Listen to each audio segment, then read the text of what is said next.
Clotilde Ripouille, bonjour. Alors, Clotilde Ripouille, bien que tu ne sois pas officiellement au conseil municipal comme rebelle et donc tu ne peux plus filmer de là où tu étais avant, tu arrives à faire parler de toi avec peu de moyens, mais c'est assez réussi. Alors, Merci. deux choses, non mais c'est pas rien.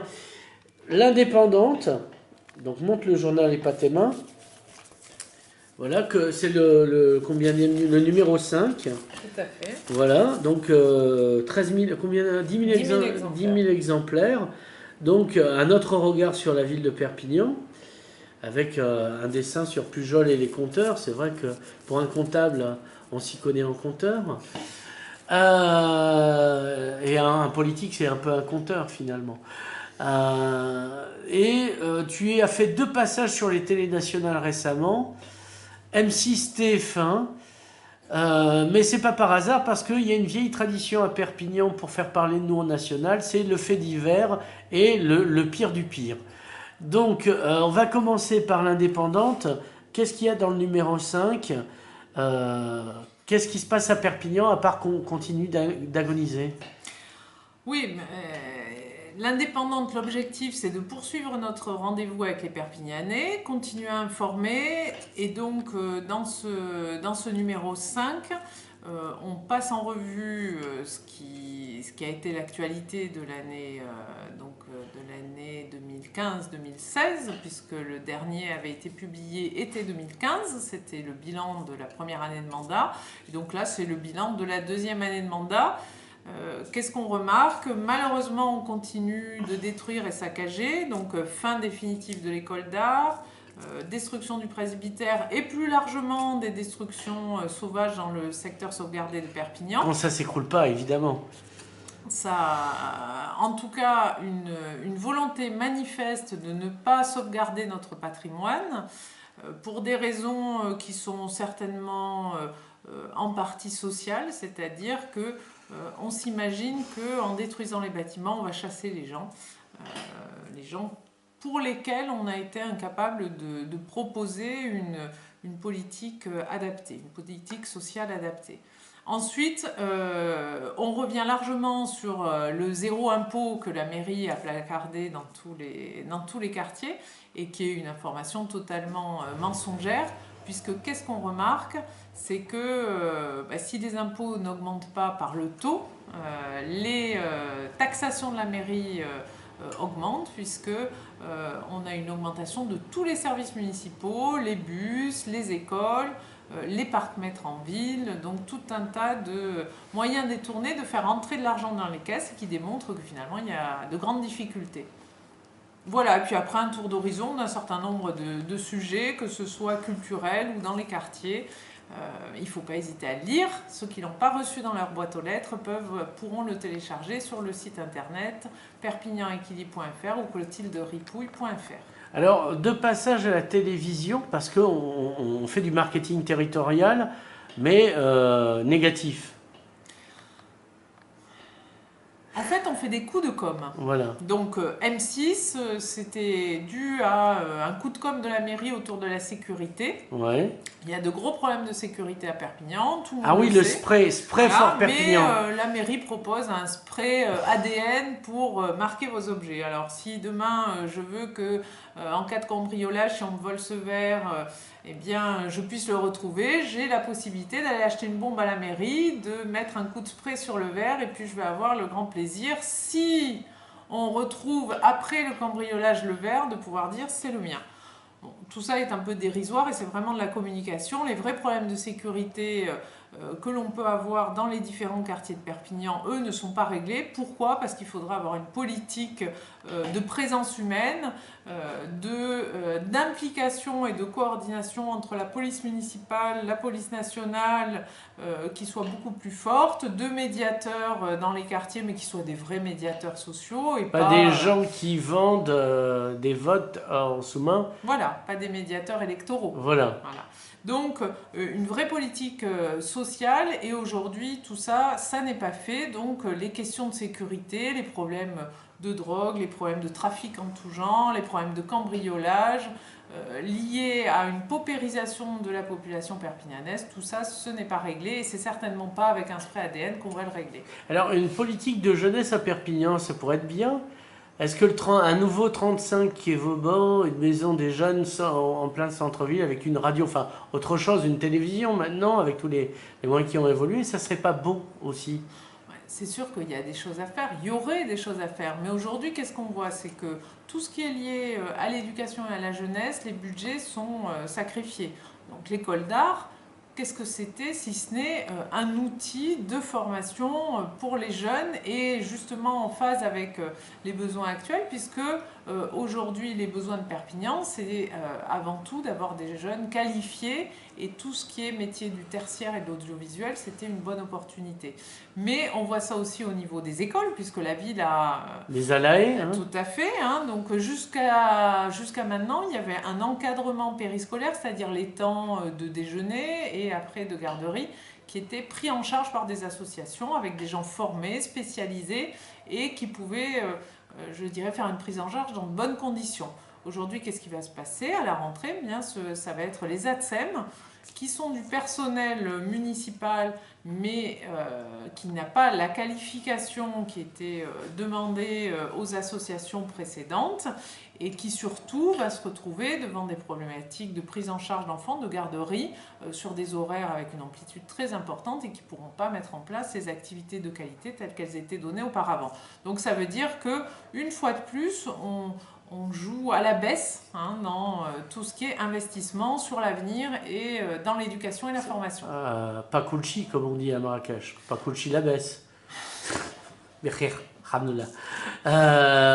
donc on revient à cela. Puis il y a aussi cette forte comment dire, politique de la ville pour détruire le centre-ville, parce que si c'est pas une politique, c'est une série de coïncidences bien choisies. Au moment de l'affaire du presbytère, on s'est emparé de cette affaire parce qu'elle était emblématique. On était sur un bâtiment classé qui a été détruit sous prétexte qu'il y avait un problème de sécurité. Or, aujourd'hui, tout le monde le sait, on a les moyens de protéger des bâtiments historiques, on a des moyens beaucoup plus performants, et si on veut sécuriser des immeubles qui s'effondrent, on a toute capacité à le faire parce que la technologie et les techniques du bâtiment le permettent.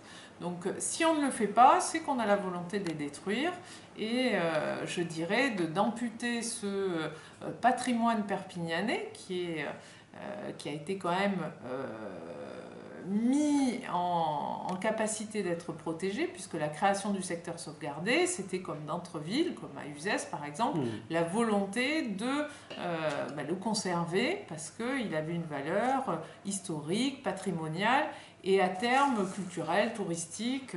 Voilà, on pouvait s'appuyer sur cette richesse patrimoniale pour développer une véritable politique culturelle et historique. Aujourd'hui, les choix visiblement ne sont plus ceux qui avaient été faits précédemment par les municipalités et la ville a la volonté d'aller à l'économie et de détruire ce qui la dérange. Je dirais le problème il est double, c'est que d'une part ça n'a pas été annoncé, donc on est je dirais pris au dépourvu quand la bise fut venue. Tout à fait. Et deuxième point, c'est que ça n'est pas en conformité avec la loi telle qu'elle a été fixée aujourd'hui, c'est-à-dire qu'on est dans un secteur sauvegardé où normalement la priorité de l'État et de la mairie devrait être de préserver ce patrimoine. Donc on a engagé une action au tribunal en ce qui concerne le presbytère. On verra au final si juridiquement sur quoi elle aboutit. Mais ce qui est clair, c'est que malheureusement, le presbytère n'était que une première étape. Ce n'est qu'un début, continuons le combat. Exactement. Donc voilà, ça se poursuit aujourd'hui dans le quartier Saint-Jacques. Mais c'est une stratégie. On a bombardé Dresde parce qu'on a pu la reconstruire ensuite, quoi. Est-ce qu'il y a un lien avec le bâtiment? Parce que quand le bâtiment va, tout va. Et que pour pouvoir construire, il faut nettoyer avant. Et le seul tort des Beaux-Arts, c'est qu'on ne pouvait pas détruire le bâtiment. Je ne sais pas si c'est un lien avec le bâtiment à proprement parler ou les problématiques du bâtiment, parce que je ne suis pas sûre que c'est véritablement cette politique-là qui permettra de faire repartir le bâtiment. Par contre, ce qui est clair, c'est qu'il y a eu une nouvelle vision de ce qu'est la ville, et que cette vision, elle n'a pas été expliquée. Et aujourd'hui, on est en train de priver les Perpignanais d'une partie de leur patrimoine sans le leur avoir dit. Est-ce que les Perpignanais sont au courant de ce qu'ils ont comme patrimoine? Parce qu'il y a un problème, c'est qu'il y a une ignorance totale et une non-transmission aux masses prolétariennes, si je puis dire, de ce qu'ils ont. Ils ne savent pas ce qu'ils ont, donc ils ne savent pas qu'ils le perdent. Oui, c'est tout à fait vrai. Et ce qu'il y a aussi, c'est qu'on intervient de cette façon-là dans une période qui est particulièrement difficile sur le plan économique et social. Et d'une certaine manière, cette préoccupation patrimoniale passe au second plan pour beaucoup de gens, derrière des problèmes beaucoup plus importants et cruciaux pour eux, qui sont des problèmes économiques, d'emploi, sociaux. Donc finalement, je dirais que pour beaucoup de gens, se battre pour cette problématique patrimoniale, c'est finalement mettre en avant des problèmes qui ne leur paraissent pas essentiels aujourd'hui. C'est dramatique, mais quand un pays réduit son budget, en général, il commence par réduire le budget de la culture, des budgets qui leur paraissent parce que les riches, eux, ils ont toujours accès à la culture. Mais au final, ceux qui perdent le plus, c'est peut-être ceux qui, justement parce que ils sont dans la difficulté, vont avoir un environnement dégradé et des conditions de vie qui seront encore moins bonnes. Donc voilà, moi je trouve que c'est scandaleux la façon dont c'est fait. Et ce qui est scandaleux aussi, c'est que d'une part, les services de l'État ne réagissent pas.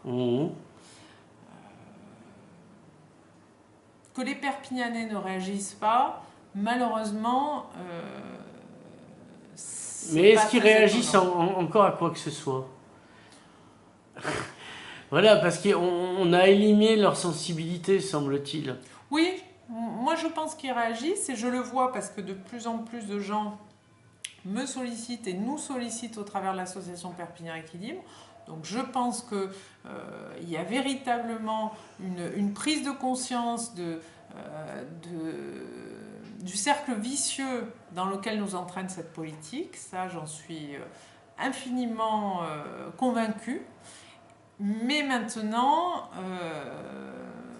les moyens qui sont utilisés sont tellement lourds au regard des capacités de réaction de la société civile que c'est compliqué d'y mettre un coup d'arrêt brutal, puisque on a essayé de faire appel à la justice, et y compris la justice ne nous donne guère d'outils pour agir. Les services de l'État, oui, et puis les services de l'État qui devraient faire leur boulot et protéger ce patrimoine ne le font plus aujourd'hui, parce que malheureusement on est aussi dans un pays où il y a une déliquescence du service public.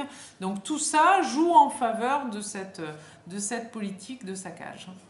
Alors, on a parlé de culture de patrimoine, on est dans une nouvelle région, Occitanie, qui ne contient pas l'ingrédient catalan dedans, alors que, comme on dit sur certains aliments, il y a des traces de cacahuètes et de catalan dans la région. Donc résultat, ça provoque une grosse allergie. Voilà, c'est ça. D'allergie. Tu t'es pas beaucoup soit émuse ou c'était l'été pourtant, toi, tu as fait partie de CDC, pas le groupe de hard rock bien connu, mais un groupe qui était lié au ça catalan. me paraît, c'est tout à fait lié à ma façon de voir le patrimoine, les racines, la culture. Donc tout ça, ça me paraît extrêmement important. J'ai été votée pour le nom de la région en espérant que ce soit le bon qui gagne. Malheureusement, bien souvent, la démocratie ne donne pas les résultats attendus. Mais c'était pas un vrai vote, c'était sur le site de l'Indépendant Internet, c'était pas un vrai référendum, ça n'avait rien de démocratique. Oui, et puis les conditions de vote étaient tellement à la fois complexes et truquées, puisqu'on était obligé de classer les 5 noms de toute façon, que c'était biaisé dès le départ. Moi je voulais l'appeler Picardie, j'ai pas pu, c'est antidémocratique. Bon, après... je dirais qu'aujourd'hui, la réaction, elle est à la fois trop faible de la part... c'est ce que l'on évoquait pour les Perpignanais par rapport à leur patrimoine. Quand on sollicite les gens et qu'on les appelle à manifester pour sauver le presbytère... Aujourd'hui, il n'y a pas une manif, tiens d'ailleurs. C'est pas aujourd'hui la manif pour... Il y en a une le 10 septembre. Ah d'accord. Après, je sais pas. Ouais. Mais quand on les appelle à sauver le presbytère et qu'on a une centaine de personnes, oui, c'est déjà pas bien. mal. C'est bien, et je remercie les 100 personnes d'être venues, mais c'est pas suffisant pour sauver le presbytère. Voilà. S'il y avait eu 10 000 personnes autour du presbytère, je pense que les choses auraient évolué différemment. Quand on voit ce qui se passe pour la défense de ce nom, par exemple la manifestation contre la septimanie, en termes de résultats, voilà, il y avait eu une véritable... Qu'est-ce qui s'est passé entre ces deux moments? Moi, je me suis posé la question aussi, c'est-à-dire que septimanie, les catalanistes sont des baltringues, mais ils arrivent quand même à réunir tous ces gens, même qui vont chacun, qui pour la défense des baleines, chacun y va pour des raisons différentes, mais finalement ils sont tous là. Et là, on n'a même pas ça. La dernière fois, ils disaient 1000, mais mon pote de l'Indépendant et la police m'ont dit 300, et encore, on est sympa. Je pense que ce qui s'est passé, c'est qu'on a un effritement de notre démocratie et notre engagement citoyen, déjà. C'est-à-dire, durant le laps de temps, il y a eu un éloignement de ce que vivent les gens dans leur vie quotidienne et des préoccupations politiques. Non, je pense que les préoccupations politiques, elles sont toujours là, parce qu'elles impactent directement les gens. Les préoccupations des politiques. Oui, voilà. Ah, voilà, soyons précis. J'ai mal formulé ma remarque. Donc,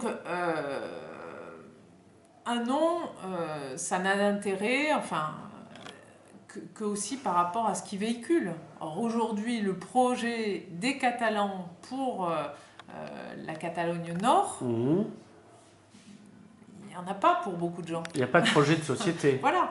Donc, à partir de là, qu'est-ce qu'on va défendre? La langue, le nom. Donc, signifier. Je pense que c'est pas suffisant pour beaucoup de gens, c'est pas au cœur de leur préoccupation quotidienne pour qu'ils se donnent la peine de venir manifester, de se mobiliser. Et je dirais que, je vais prendre un autre exemple. Si on avait appelé la Bretagne Normandie, oui. Moi j'aurais été content, ça fait un territoire de plus. Je pense que la réaction aurait été beaucoup plus violente. Mais il y a une identité bretonne qui se manifeste sur d'autres aspects que la langue bretonne et la dénomination Bretagne. Voilà. Il y a une vraie politique touristique. Oui, il y a des crêpes, voilà. Il y a... une vraie politique touristique. Non, mais ils ont des comptoirs partout avec les crêperies, par exemple. Quand il y a des difficultés dans l'agriculture bretonne... oui, on en entend parler. Voilà. Donc, il y a un attachement à un développement qui est non seulement de la langue, culturelle, touristique, économique, industrielle. Bolloré, un breton. Il y a vraiment une volonté de la part de personnalités du monde économique et social breton de défendre un territoire et de promouvoir une identité. Ici, mis à part quelques politiques qui récupèrent, je dirais, cette problématique pour mettre 3 panneaux devant leur village, est-ce qu'il y a eu un véritable projet économique et social et culturel? Pour le Soleil, déjà, il a accueilli une Bressol et il a fait l'hôpital transfrontalier en partie, quoi. Il s'est impliqué. Je veux dire, je mettrai à part le camarade Calvé, par exemple, Daniel Mac qui s'est réveillé. En 30 ans, c'est court. Oui. En 30 ans, c'est court. Oui, mais par rapport au reste, tout est relatif, en fait. Oui, mais c'est ça. Enfin, ça ne draine pas des milliers de personnes. Ah mais non, de toute manière. Mais de toute façon, les panneaux, c'est... Carole Delga, je pense qu'elle est terrorisée de voir les panneaux pays catalans en guise de réplique. Voilà. Ou de voir que dans le ciel catalan, on écrive catalan. C'est au-dessus de Toulouse qu'il aurait fallu voler et écrire catalan. Ça aurait eu plus d'impact. Mais bon, ceci... Voilà, ceci explique peut-être cela. Voilà. Donc, Et il n'y a plus de politique du ce que- transfrontalier moi, aussi, par ailleurs. ce que je me dis, c'est que peut-être que cet épisode que je considère comme triste, comme inadmissible pour justement cette partie-là du territoire, va amener un certain nombre de personnes à une réaction positive pour faire émerger quelque chose qui soit autre chose que du saupoudrage folklorico-culturel. Ouais, ouais. Voilà. Alors, il y a encore des tas de choses à causer. Non, parce que c'est long, parce que Perpignan d'élite, alors il y a tellement de murs à qui mettre des briques et des briques à mettre dans les faces que. Voilà. Alors, à un moment donné, euh, l'économie, même le tourisme, on ne sait plus faire. Même le rugby, il semble qu'on ne sache plus faire. Enfin, il y a des choses qu'on faisait. Et est-ce qu'il n'y a pas moyen, est-ce qu'il n'y a pas un problème basique ici? C'est le manque de débat public. Et que même les médias ne retranscrivent plus le réel. Moi, je pense à France Bleu Roussillon. Donc, on m'a dit que c'est mon cheval de bataille, mais pas tant parce que j'ai une détestation. C'est que c'est un service public qui folklorise le territoire et rien d'intelligent n'y passe. Il y a ce filtre. Bon, moi j'irai pas jusque-là. Tu dis ça parce que tu y passes encore et donc Oui, tu te considères comme représentante de l'intelligence, donc tu trouves qu'il y a encore de l'intelligence, c'est pas du folklore qui y passe. Mais bon, faisons abstraction. Non, moi je pense que les médias publics, que ce soit France 3, France Bleu Roussillon, Et l'indépendant, c'est les trois. l'indépendant n'est pas un média public, c'est un média complètement privé. Oui, oui. Voilà, donc je le mettrais dans une case T'as séparée. quelque chose contre le PRG et Bailey? C'est pas parce que t'aimes pas la crème de whisky qu'il faut en dégoûter les autres? Non, mais ce sont deux problématiques Ouais, différentes. ouais. Je dirais que le problème du service public en général, c'est qu'aujourd'hui, il a de moins en moins de moyens et donc il va, dans certains cas, vers la facilité, ce qui est faisable, avec des budgets qui sont de plus en plus Il y a aussi, raccourcis. oui, mais il y a un et, manque de volonté en plus, quoi. et donc, Et de la paresse. oui, qui se conjugue à une certaine facilité. Et donc, quand on trouve une formule qui marche plus ou moins bien, ben, on continue. Et dans certains cas, quand on ne trouve pas de formule du tout, on cherche à survivre. Et donc, on n'est pas forcément dans une recherche de la vérité, de l'investigation, qui coûte très cher, qui demande du temps et sur lesquels on n'est plus assuré de pouvoir prospérer. Donc ça, c'est pour les médias publics. Après, pour l'indépendant, c'est le problème de la presse quotidienne régionale, c'est que l'indépendance financière n'est plus là. Donc il n'y a plus... on est dans un rapport et dans des réflexions qui sont plus des réflexions de chefs d'entreprise qui cherchent à faire assurer des bénéfices plutôt qu'à faire du journalisme dans certains cas. Donc voilà. Donc après, Mais est-ce que ça le impacte problème de débat public, je dirais, il est ailleurs. Rien n'empêche les citoyens de débattre, rien n'empêche... L'université, par exemple, ne génère pas plus de débats, alors que ça pourrait être, même pas un contre-pouvoir, mais un lieu où on organise beaucoup de débats. Je pense qu'il y a des endroits où il y a plus de débats en France, mais ici, on subit notre paupérisation générale, c'est-à-dire qu'à partir du moment où les gens, leurs préoccupations, c'est leur fin de mois, trouver un emploi, des conditions de vie qui restent difficiles, je dirais, débattre, ça vient au deuxième, troisième, quatrième plan. Donc la démocratie, ça vient au deuxième, troisième plan, parce que c'est intéressant. Tout à fait. Après, je dirais ce que je remarque quand même et qui me rassure pour l'avenir, c'est que par exemple la place de l'Internet et des réseaux sociaux, et tu en as une bonne preuve, commence à faire son chemin, y compris ici, même si on a été en retard sur ces domaines-là aussi. C'est-à-dire Si qu'on nous a installé l'électricité il n'y a pas si longtemps. Donc non, mais si on compare la vitalité de l'Internet en Catalogne du Sud et en Catalogne du Nord, voilà, on voit qu'on n'est pas du tout dans le même degré de maturité. Mmh. Malgré tout, ça permet de stimuler et d'organiser le débat. Donc c'est vrai que nous, au niveau de l'association Perpignan Équilibre, on a lancé un certain nombre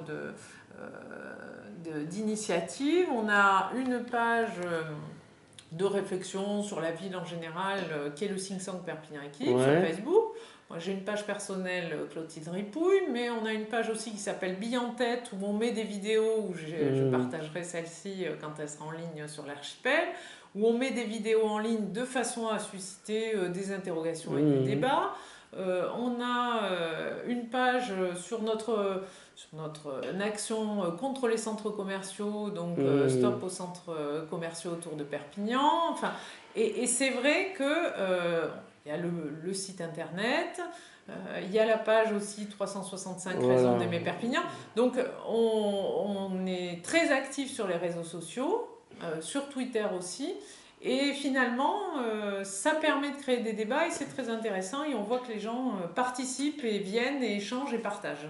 Alors par exemple, pourquoi toi tu n'es pas dans le comité pour le non catalan dans la défense avec Jordi Vera, Annabelle Brunet, dont je sais que tu es une grande fan, et ben, c'est des gens que tu as côtoyés quand je t'ai connu, tu étais EDF, et tu avais des couettes aussi. Finalement, tous ces gens-là ont fait leur truc dans leur coin. Parce que je considère qu'ils sont certainement les mieux placés pour enterrer un problème, et donc j'avais pas envie d'enterrer cette problématique-là tout de suite, et donc je préférais m'abstenir de les rejoindre. Alors, on a fait le tour un peu de ton actualité, de l'actualité de Perpignan. Qu'est-ce qui reste à dire que j'ai pas demandé, mais qui serait temps que je demande avant d'interrompre cet entretien? On n'a pas parlé de TF1 de l'émission sur TF1, donc qui était autour des centres commerciaux. Enfin, je l'ai évoqué rapidement. Donc, on a gagné la première manche puisque Conteroux, le projet Conteroux a été rejeté au niveau de la commission départementale d'aménagement commercial. Et donc, ils ont fait appel, ce qui était prévisible, au niveau de la commission nationale d'aménagement commercial. Donc, on a redemandé à être entendu au niveau de cette commission. Pour l'instant, le rapporteur n'est pas nommé. Ça sera le cas sûrement début septembre. Donc voilà, mais tout ça pour dire que ça suit son cours. Et on a mis en place une cagnotte. Pour l'instant, on n'a pas suffisamment fait de pub, ça ne s'est pas beaucoup développé, mais pour préparer une éventuelle action devant le tribunal administratif qui demandera un petit peu plus de billets et donc de moyens financiers. Donc tout ça, vous pouvez le voir sur la page Facebook Stop au développement des centres commerciaux autour de Perpignan, ou un lien sur ma page. Voilà. Clotilde Ripouille, merci et bon début ou fin de vacances. Début.